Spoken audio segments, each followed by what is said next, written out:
வணக்கம் தமிழ் நண்பர்களே, தமிழ் சபக இந்த வீடியோ பார்க்கலாம். 80s பல திரைப்படங்களில் காமெடி நடிகராக நடித்தவர் தான் தக்காளி சீனிவாசன் அவர்கள். இவர் காமெடி நடிகராக மட்டும் இல்லாமல் தயாரிப்பாளராகவும் இயக்குனராகவும் பாடகராகவும் இசையமைப்பாளராகவும் இருந்திருக்காரு. இப்படி பல துறைகளில் ஒர்க் பண்ணவர் தான் தக்காளி சீனிவாசன் அவர்கள். இவர் ஜென்ம நட்சத்திரம், விட்னஸ், அசோகவனம், சூரசம்ஹாரன்னு பல திரைப்படங்களில் நடிச்சிருக்காரு. இதே போல் நாளைய மனிதன், அதிசய மனிதன், மனசுக்குள் மத்தாப்பு, வருங்கால தூண்கள்னு சில திரைப்படங்களையுமே தயாரிச்சிருக்காரு. இப்படி பல துறைகள்லையுமே ஒர்க் பண்ணி மிக பிரபலமான ஒரு நடிகர், இயக்குனர், தயாரிப்பாளராக இருந்த இவர் இன்னைக்கு மறைந்த செய்தி வெளியே இருக்கு.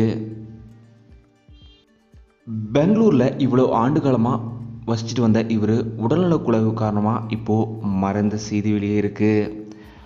இவரோட இறுதிச் சடங்குகளை பலருமே இவருக்கு அஞ்சலி செலுத்திட்டு வராங்க.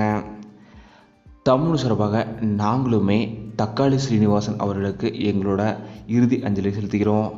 அவங்களோட குடும்பத்திற்கும் எங்களோட ஆறுதல்களை இங்கே சொல்லிக்கிறோம். இந்த வீடியோ பற்றியோ உங்களோட கருத்துக்களை மறக்காமல் கீழே கமெண்ட்டில் சொல்லிடுங்க. இந்த வீடியோ உங்களுக்கு பிடிச்சிருந்தால் லைக் பண்ணுங்கள், கமெண்ட் பண்ணுங்கள், ஷேர் பண்ணுங்கள். தமிழ் சேனல் சப்ஸ்கிரைப் பண்ணலாம், சப்ஸ்கிரைப் பண்ணுங்கள். மறக்காம பக்கத்தில் இருக்க பெல் ஐகானை கிளிக் பண்ணுங்கள்.